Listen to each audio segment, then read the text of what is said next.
Баршаңызға қайырлы кеш. Бүгін сіздермен осындай әдемі салфетканың тоқылуымен бөліскім келеді. Салфетканы тоқу үшін бізге арнайы салфетка тоқуға арналған жіп қажет. Жіп менде 100% мақтадан жасалған және ырғақ. Ары қарай біздер ең бірінші ырғаққа 10 үлпілдек шалу аламыз. Бұл бізде начальный. Ең алдымен осылай тоқып аламыз. Бұл есептелмейді. Ары қарай 10 үлпілдек шалу тоқимыз. 1, 2, 3, 4, 5, 6, 7, 8, 9, 10. 10 үлпілдек шалу. Енді осы ең бірінші үлпілдек шалуға келіп, ырғақты кіргіземіз. Тоқымамызды біріктіреміз, шеңбер жасаймыз. Шеңбер жасадық. Ары қарай осы шеңбердің ішіне 16 жай шалу тоқып шығамыз. Мына артындағы жіпті жасырып жіберуге болады. Шеңбердің бойына ұстаймыз да 16 жай шалу тоқып шығамыз. Ой, кешіріңіздер. Ең бірінші бір үлпілдек шалуға көтерілеміз. Содан соң барып, осы шеңбердің ішіне 16 жай шалу тоқимыз. Міне бірінші жай шалу.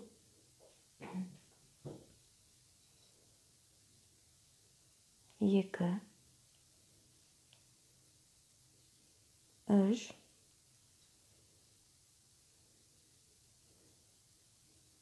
4,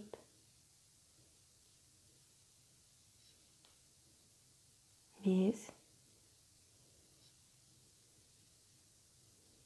6,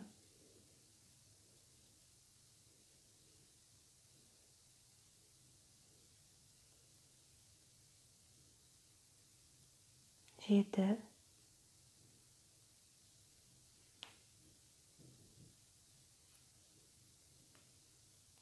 8, 9, тағы осылай 16 жай шалу болғанша тоқып шығамыз. 16 жай шалуды тоқып алдық. Енді тоқымамызды біріктіреміз. Ең бірінші жай шалуға ырғақты кіргізіп, жіп алып шығамыз. Ол жіпті мына қасындағы жіптен өткіземіз. Бұл бізде бірінші қатар аяқталды. Ары қарай екінші қатарды тоқимыз. Ары қарай бірінші қатарды аяқтадық. Екінші қатарда 3 үлпілдек шалуға көтерілеміз. Одан соң арка тоқимыз. 5 үлпілдек шалудан тұратын арка тоқимыз. Содан соң тап осы жай шалудың ішіне екінші бір бос жіп қосылған шалу тоқимыз. Ортада бір жай шалу қалдырамыз. Келесі жай шалудың ішіне тағы да бір бос жіп қосылған шалу тоқимыз. Бірақ төбелері бұлардың ортақ болады, яғни төбелері біріктірілген. Содан соң 5 үлпілдек шалу арка, тағы да тап осы жай шалудың ішіне бір бос жіп қосылған шалу. Содан соң 5 үлпілдек шалу. Содан соң келесі ортада бір жай шалу қалдырамыз. Келесі жай шалудың ішіне бір бос жіп қосылған шалу тоқимыз. Төбелері барлығында ортақ болады. Тап осылай соңына дейін тоқып шығамыз.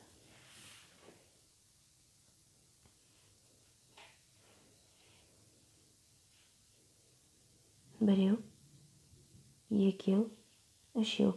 Бұл бізде екінші қатардың бастамасы. 3 үлпілдек шалуға көтерілдік. Бұл бізде бірінші бір бос жіп қосылған шалудың есебінде жүреді. Одан соң 5 үлпілдек шалу аламыз. Арка 2, 3, 4, 5. 5 үлпілдек шалу. Одан соң бір жіп ораймыз. Тап осы төмендегі жай шалудың ішіне бір бос жіп қосылған шалу тоқимыз. Міне бір рет тоқыдық. 2 жіп қалдырамыз. Ырғақта 2 жіп қалуы тиіс. Тағы да бір ораймыз. Ортадан бір жай шалу қалдырамыз. Келесі екінші жай шалудың ішіне тағы да бір бос жіп қосылған шалу тоқимыз. бір рет тоқыдық, ырғақта 3 жіп пайда болды. 3 жіптің барлығында бір жіппен тоқып өтеміз. Міне осындай төбесі біріктірілген бір бос жіп қосылған шалу пайда болады. Содан соң тағы да 5 үлпілдек шалу аламыз. 3-еу, 4-еу, 5-еу. 5 үлпілдек шалу. Жіпті орадық. Тап осы төмендегі жай шалудың ішіне мына жерде тағы да бір рет бір бос жіп қосылған шалу тоқимыз. Ырғақта 2 жіп қалады. Бір жіп ораймыз. Ортада бір жай шалу қалдырамыз. Келесі жай шалудың ішіне жай шалу қалдырып, келесінің ішіне тағы да бір бос жіп қосылған шалу тоқимыз. Бірақ до конца, яғни соңына дейін тоқымаймыз. Ырғақта осылай 3 жіп қалды. 3 жіптің барлығын бір жіппен біріктіреміз. Міне төбесі біріктірілген жіп пайда болады. Одан соң тағы да 5 үлпілдек шалу, 3-еу, 4-еу, 5-еу. 5 үлпілдек шалу. Келесі тағы да бір жіпті ораймыз. Тап осы төмендегі жай шалудың ішіне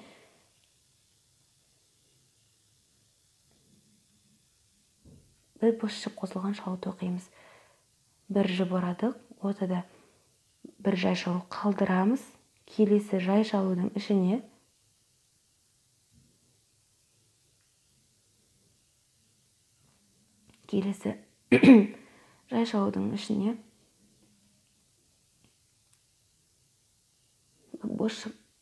бір бос жіп қосылған шалу тоқимыз.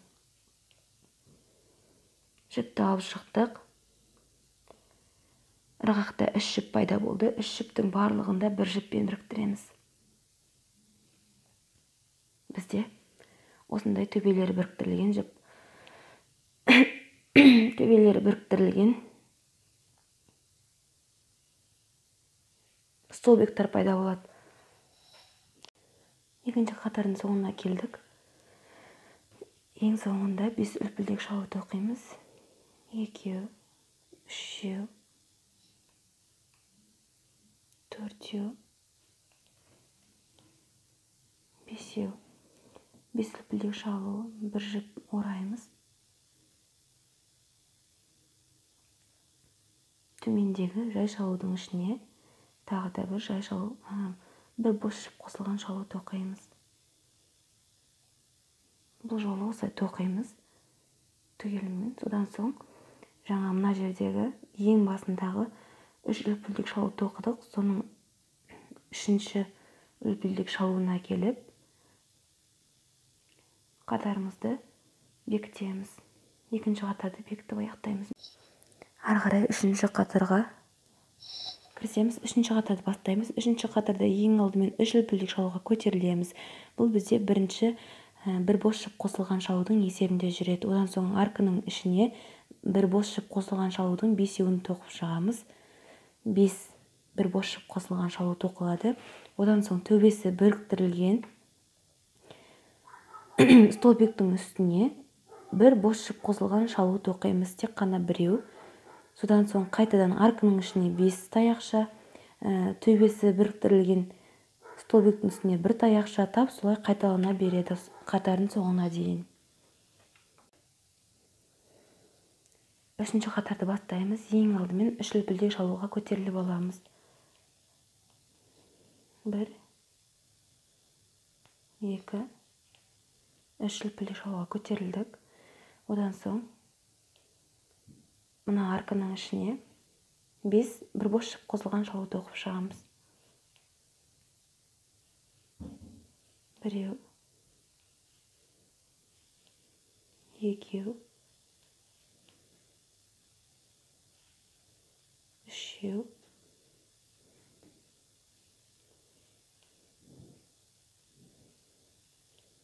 4-еу,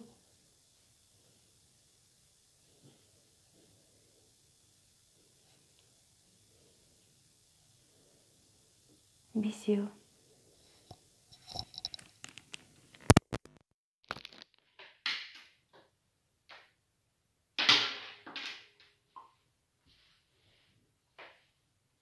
Біз бір бос жіп қосылған шалу тоқыдық.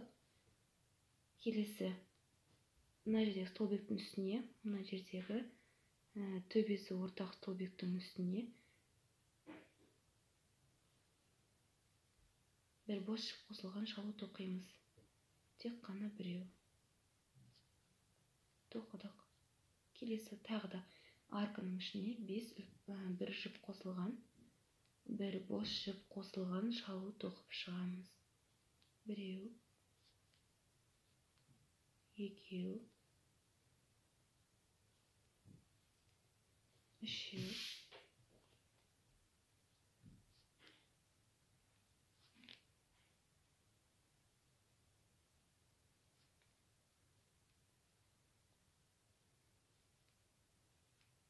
төртеу, бес. Келесі тағы да столбиктің үстіне тек қана бір бос жіп қосылған шалу тоқимыз. Міне, тағы осылай қайталана береді. Үшінші қатардың соңы, үшінші үлпілдек шалуға ырғақты кіргізіп, жіп алып шығамыз. Ол жіпті мына жіптен де өткіземіз. Үшінші қатарды аяқтадық, ары қарай төртінші қатарды бастаймыз. Ары қарай төртінші қатарға кірісеміз, төртінші қатарды бастаймыз. Үш үлпілдек шалумен көтерілеміз. Содан соң 5 үлпілдек шалу тоқып аламыз. Бізде бұл арка тап мына жердегідей екінші қатардағыдай қайталанады. Барлығы да. Тек бұл жерде бізде арада 2 столбик қалдырамыз. Яғни бір бос жіп қосылған шалуды қалдырып отырамыз. Үшінші бір бос жіп қосылған шалудың үстіне бір бос жіп қосылған шалу тоқитын боламыз. Бұл жерде барлығында төбелері ортақ болады. Сол мына жердегі екінші қатардағы ортақ төбелі столбиктағыдай. Алдыменен 3 үлпілдек шалуға көтерілеміз. Бұл бізде төртінші қатардың басы. 1, 2, 3. 3 үлпілдек шалуға көтерілдік. Одан соң 5 үлпілдек шалу тоқып аламыз. Біреу, екеу, үш, төрт, бес үлпілдек шалу тоқыдық. Ары қарай тап осы төмендегі столбиктің ішіне бір бос жіп қосылған шалу тоқимыз. Міне, бір рет тоқыдық. Ырғақта ырғақта 2 жіп қалуы тиіс. Одан соң тағы да бір жіп ораймыз. 2 столбик қалдырамыз. Міне, 1-2 столбик қалдырдық. Үшінші столбиктің ішіне тағы да бір бос жіп қосылған шалу тоқимыз. Бір рет жіп алып шығамыз. Ырғақта 3 жіп пайда болады. Осы 3 жіптің барлығында бір жіппен біріктіреміз. Сонда бізде төбесі ортақ, яғни төбесі біріктірілген столбиктар пайда болады. Одан соң тағы да 5 үлпілдек шалу тоқимыз. 2, 3, 4, 5 үлпілдек шалу тоқыдық. Бір жіп ораймыз. Тап осы столбиктің ішіне, төмендегі столбиктің ішіне бір бос жіп қосылған шалу тоқимыз. 2 жіп қалады, бір жіп ораймыз. Ортадан 2 столбик қалдырамыз. Міне, 1-2 қалдырдық. Үшінші столбиктің ішіне тағы да столбик тоқимыз. Міне, біреуін тоқыдық, 3 жіп қалды. Үшеуінің барлығын бір жіппен біріктіреміз.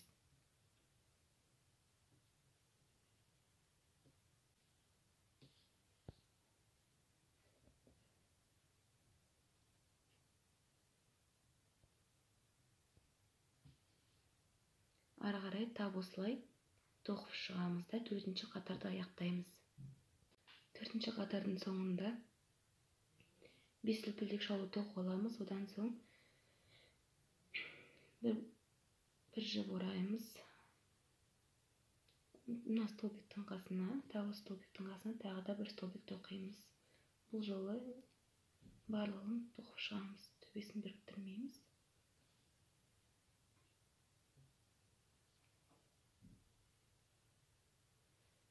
Міне тоқыдық. Енді 1, 2, 3-ші үлпілдек шалудың ішіне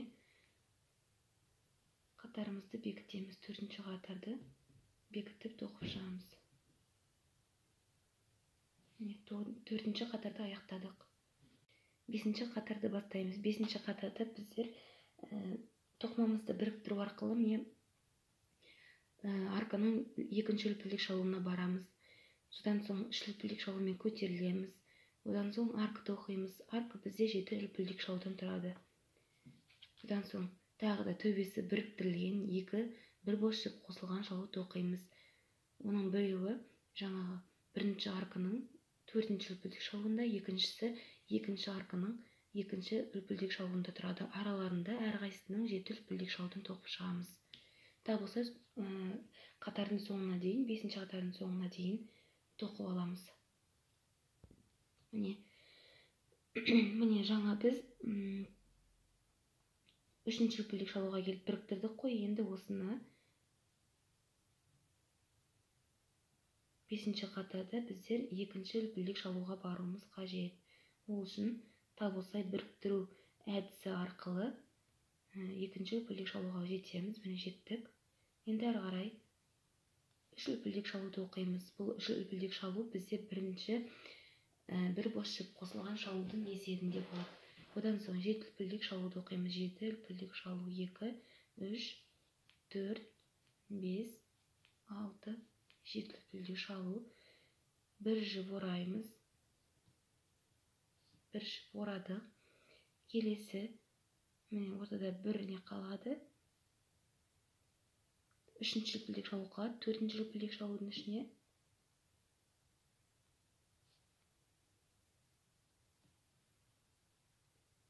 бір бос жіп қосылған шалу тоқимыз.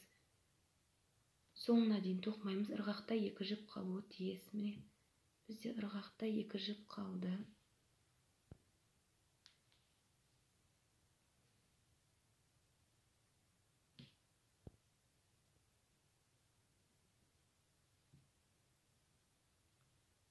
Одан соң бір жіп ораймыз. Келесі арканың 2-ші үлпілдек шалуының ішіне тағы да бір бос жіп қосылған шалу тоқимыз. Бір рет тоқыдық. Ырғақта 3 жіп қалды. 3 жіптің барлығын бір жіппен біріктіреміз. Міне бізде төбесі біріктірілген. Төбесі ортақ 2 столбик пайда болды. Ары қарай тағы да 7 үлпілдек шалу тоқимыз. 1, 2, 3, 4, 5, 6, 7 үлпілдек шалу.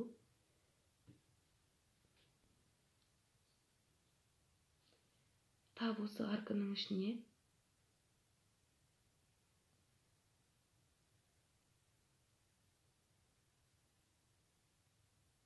4-ші үлпілдек шалудың ішіне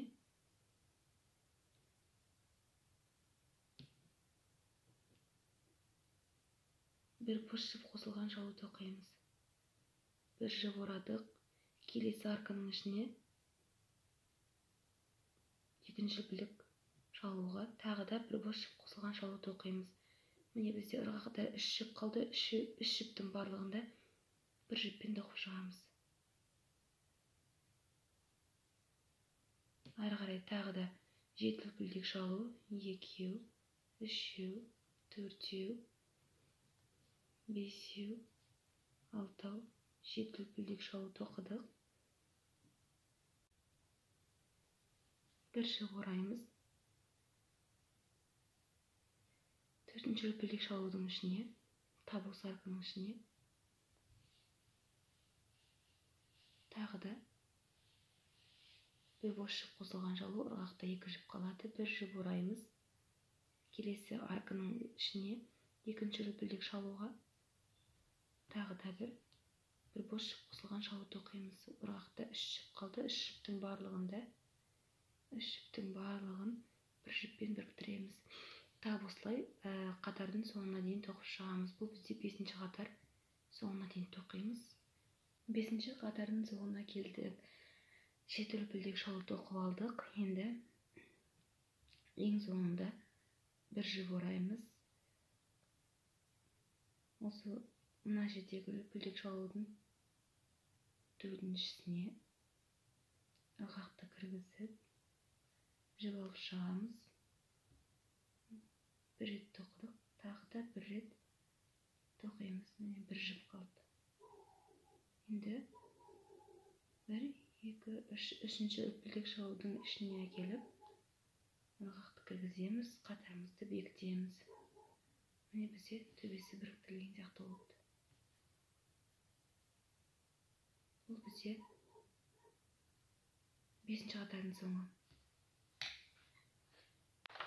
Ары қарай 6-шы қатарды бастаймыз. 6-шы қатарда ең әуелі 3 үлпілдек шалумен көтеріліп аламыз. Одан соң 5 үлпілдек шалумен арка тоқимыз. Одан соң мына жердегі 7 үлпілдек шалудан тұратын арканың ішіне жай шалумен бекітеміз. 4 үлпілдек шалудан тұратын пико тоқып аламыз. Ол пиконы тағы да арканың ішіне бекітеміз. 5 үлпілдек шалу, бір бос жіп қосылған шалу осы арканың ішіне тоқылады. Одан кейін тағы да бір бос жіп қосылған шалу келесі арканың ішіне тоқылады. Екеуінің төбесі ортақ. Тап осылай қайталана береді. Әрбір арканың ішіне тап осылай қайталап тоқи береміз. 6-ші қатардың соңына дейін. Ең алдымен 3 үлпілдек шалуға көтерілеміз. 1, 2,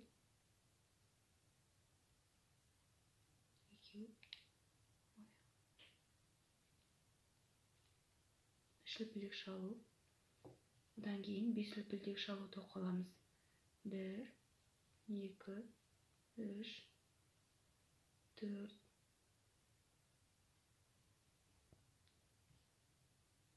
4 және 5-ші үлпілдек шалу. 5 үлпілдек шалу тоқыдық. Арканың ішіне жай шалумен бекітеміз. Бекіттік. Одан соң пико тоқимыз. 1, 2, 3, 4. 4 үлпілдек шалу тоқыдық. Ең бірінші үлпілдек шалудың ішіне кіріп, ырғақты кіргізіп, жіп алып шығып, жай шалу тоқимыз. Бізде пико тоқылды. Енді осы пиконы арканың, тап осы арканың ішіне бекітеміз, тағы да жай шалу тоқып шығамыз. Жай шалу тоқылды. 5 үлпілдек шалу. 1, 2, 3, 4, 5. 5 үлпілдек шалу тоқыдық. Бір жіп ораймыз. Тап осы арканың ішіне бір бос жіп қосылған шалу тоқимыз. Соңына дейін емес, ырғақта 2 жіп қалуы тиіс. Тағы да бір жіп ораймыз. Келесі арканың ішіне бір жіп орадық. Келесі арканың ішіне бір бос жіп қосылған шалу тоқимыз. Соңына дейін тоқымаймыз. Ырғақта 3 жіп пайда болды. 3 жіпті барлығын бірге бір жіптен өткізіп тоқып шығамыз. Міне бізде төбелері ортақ 2 бір бос жіп қосылған шалу пайда болады. Ары қарай тағы да 5 үлпілдек шалу аламыз. 1, 2, 3,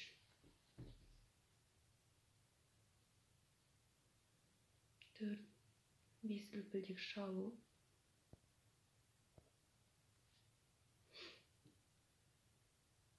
5 үлпілдек шалу. Тап осы арканың ішіне жай шалу тоқимыз. Одан соң пико тоқимыз. 4 үлпілдек шалудан 4 үлпілдек шалу тоқыдық. Ең бірінші үлпілдек шалуға келіп, ырғақты кіргізіп, жай шалу тоқимыз. Одан соң осы пиконы шеңбердің ішіне, арканың ішіне бекітеміз жай шалумен. Жай шалу тоқыдық. Тағы да 5 үлпілдек шалу. 2, 3, 4, 5 үлпілдек шалу. Бір жіп ораймыз. Бір бос жіп қосылған шалу тоқимыз осы арканың ішіне. Міне бір жіп тоқыдық, 2 жіпті қалдырамыз ырғақта. Соңында дейін, яғни до конца тоқымаймыз. Тағы бір жіп ұрадық, келесі арканың ішіне. Тағы да бір бос жіп қосылған шалу, до конца тоқымаймыз. Ырғақта 3 жіп қалды, 3 жіптің барлығында бір жіппен біріктіреміз.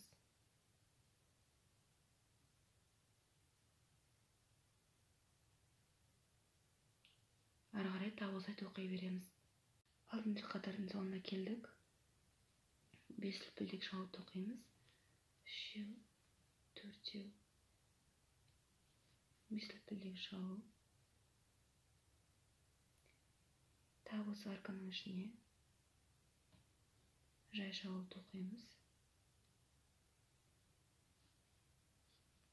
Пико 4 лүпілдек шалудан тұратын.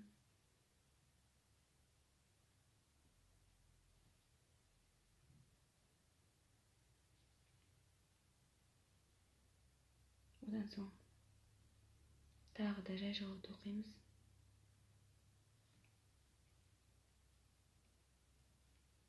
2, 3, 4, 5. 5 лүпілдек шалу. Бір жыл ораймыз. Осы арканың ішіне бір бос жіп қосылған шалу тоқимыз. Барлығын тоқимыз. Содан соң 5-ші лүпілдек шалудың ішіне ырғағымызды кіргізіп, жіп алып шығамыз. Оны жіппен біріктіреміз. Ары қарай 7-ші қатарға көшеміз.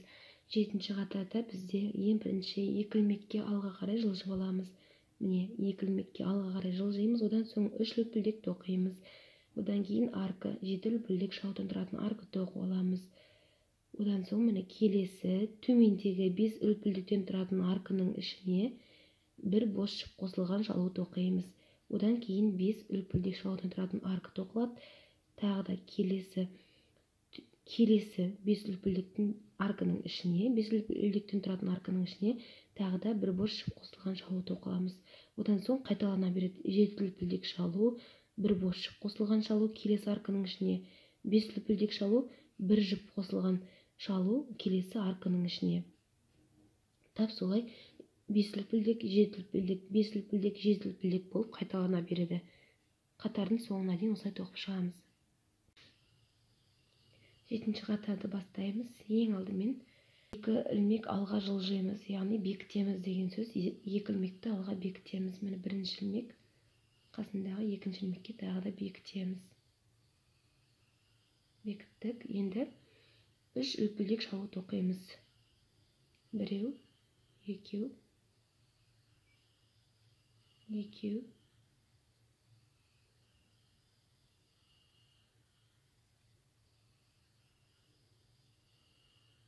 3 лүпілдек тоқыдық. Енді ары қарай 7 лүпілдек тоқимыз. 1, 2, 3, 4, 5, 6, 7. Ары қарай бір бос жіп қосылған шалу тоқимыз.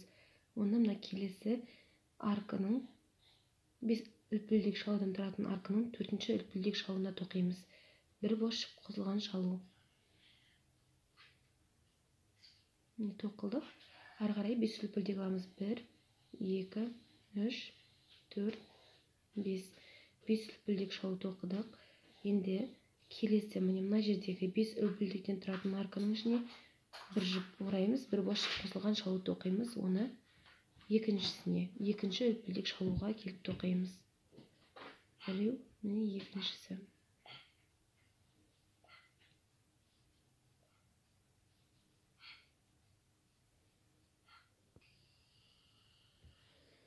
Келесі тағы да 7 лүпілдек шалу тоқимыз. 1, 2,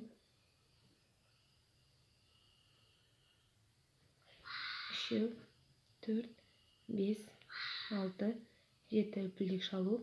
Тағы да бір бос жіп ораймыз. Келесі арканың, міне келесі арка бес үлпілдіктен тұратын соның төртінші үлпілдек шалуына келіп бір бос шып қосылған шалу тоқимыз. Одан соң тағы да бес үлпілдек шалу, 1, 2, 3, 4, 5 үлпілдек шалу, бір жып ораймыз. Келесі арка, 5 үлпілдектен тұратын арканың екінші үлпілдегіне, бірінші, екінші үлпілдек шалуына келіп, тағы да бір бос шып қосылған шалу тоқимыз. Тап осылай міне қатардың соңына дейін тоқыла береді. Жетінші қатардың соңына келдік. 2 үлпілдек шалу тоқып аламыз. 1, 2. 2 үлпілдек шалу тоқыдық. Содан соң бір бос шып ораймыз.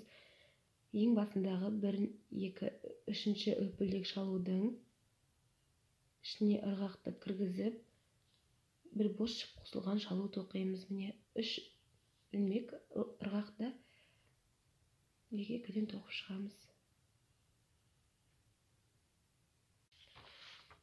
8-ші қатарды бастаймыз. 8-ші қатарда ең алдымен 2 үлпілдек шалуға көтеріліп аламыз. Міне 2 үлпілдек шалу. Содан соң 7 үлпілдектен тұратын арканың ішіне 7 бір бос шып қосылған шалу тоқимыз. Яғни 7 таяқша. Содан соң одан кейін бір үлпілдек шалу тоқимыз. Оны 5 үлпілдектен тұратын арканың ішіне жай шалумен бекітеміз. Одан соң тағы да бір үлпілдек шалу, келесі 7 үлпілдектен тұратын арканың ішіне 7 бір бос шып қосылған шалу тоқимыз. Тап осылай жалғаса береді. 8-ші қатарды бастаймыз. Ең алдымен 2 үлпілдек шалу, біреу, 2 үлпілдек. Содан соң міне 7 үлпілдектен тұратын арканың ішіне 7 бір бос шып қосылған шалу тоқылынады. 1, 2,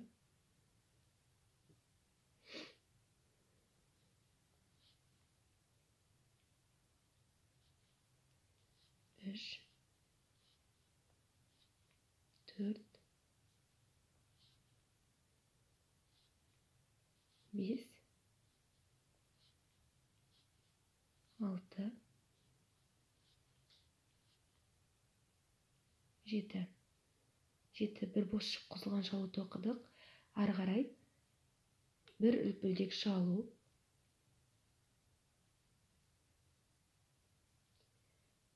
бір үлпілдек шалу тоқыдық.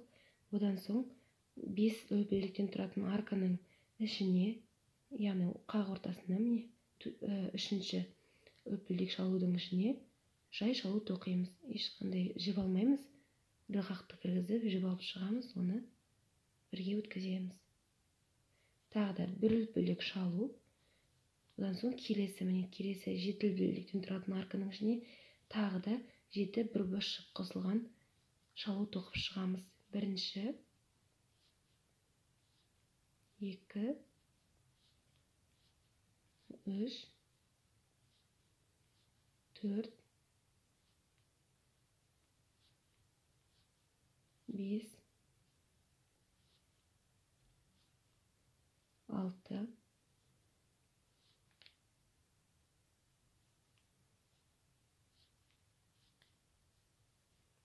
7. Ары қарай тағы да бір үлпілдек шалу, 5 үлпілдектен тұратын арканың ортасына 3-ші үлпілдек шалудың ішіне жай шалу тоқимыз. Тағы да бір үлпілдек шалу,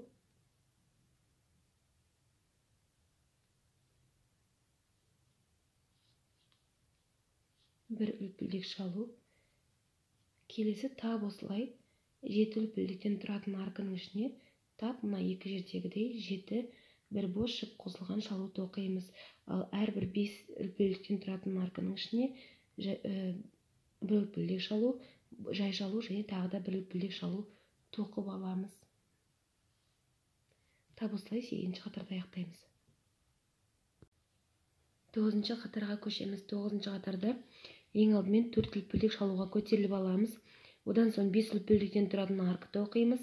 Одан кейін төмендегі 7 столбиктің ішіне ең алғашқы екеуін қалдырып кетеміз. Одан кейін 3-шісіне бастап бір бос шып қосылған шалу тоқимыз. Одан соң 4-ші столбиктің ішіне 2 бір бос шып қосылған шалуды оқимыз. Ортасында 3 үлпілдек шалу болады. Одан кейін келесі 5-ші столбиктің ішіне тағы да бір бос шып қосылған шалуды оқимыз.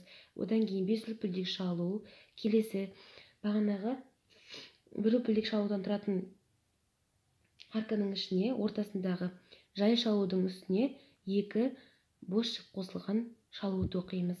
Одан соң 5 үлпілдек шалу тап солай қайталана береді. 9-шы қатар ең алдымен 4 үлпілдек шалуды оқып аламыз. 1, 2, 3, 4. 4 үлпілдек шалу. Одан соң 5 үлпілдек шалудан тұратын аркты оқимыз. 1, 2, 3, 4, 5.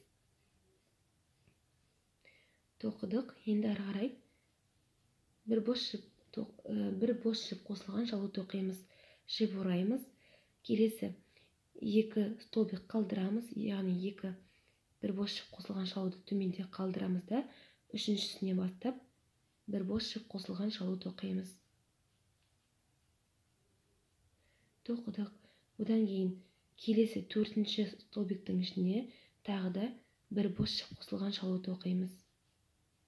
Одан соң 3 үлпілдек шалу, тағы да бір жіп ораймыз. Тап осы бір бос шып қосылған шалуды оқылған осының ішіне тағы да бір бос шып қосылған шалуды оқимыз. Яғни екеуі бір столбикке тоқылады. Одан соң тағы да бір жіп ораймыз. Келесі 5-ші столбиктің ішіне тағы да бір бос шып қосылған шалуды оқимыз. Одан соң 5 үлпілдек шалуды оқимыз. 1, 2, 3, 4, 5. 5 үлпілдек шалуды оқыдық. Енді ары қарай 2 жіп ораймыз. Төмендегі жай шалудың ішіне, мына жердегі жай шалудың ішіне 2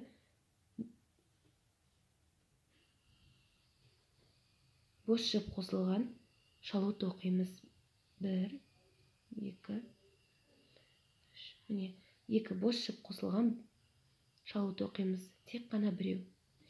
Одан соң тағы да 1, 2, 3, 4, 5. 5 үлпілдек шалуды оқимыз. Арка. Тағы да бір жіп ораймыз. Келесі 2 столбик тағы да қалдырамыз. 2 столбикті қалдырып, үшіншісінен бастап бір бос шып қосылған шалу. Тағы да бір жіп ораймыз. 4-шісіне бір бос шып қосылған шалу. 3 үлпілдек шалу. Тағы да тап осы 4-шінің ішіне бір бос шып қосылған шалуды оқимыз. Одан соң бір жіп ораймыз. 5-ші столбиктің ішіне тағы да бір бос шып қосылған шалуды оқимыз. Ары қарай 5 үлпілдек шалу. 1, 2, 3, 4, 5. Одан соң мына жердегі жай шалудың ішіне 2 жіп ораймыз. Жай шалудың ішіне 2 бос шып қосылған шалуды оқимыз. Тап осылай жалғаса береді.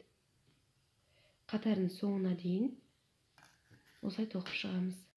9-шы қатардың соңында, ең соңында 2 үлпілдек шалу, содан соң бір бос шып қосылған шалуды оқимыз. 4-ші үлпілдек шалудың ішіне, бастамасында 4-ші үлпілдек шалудың ішіне бір бос шып қосылған шалуды оқимыз.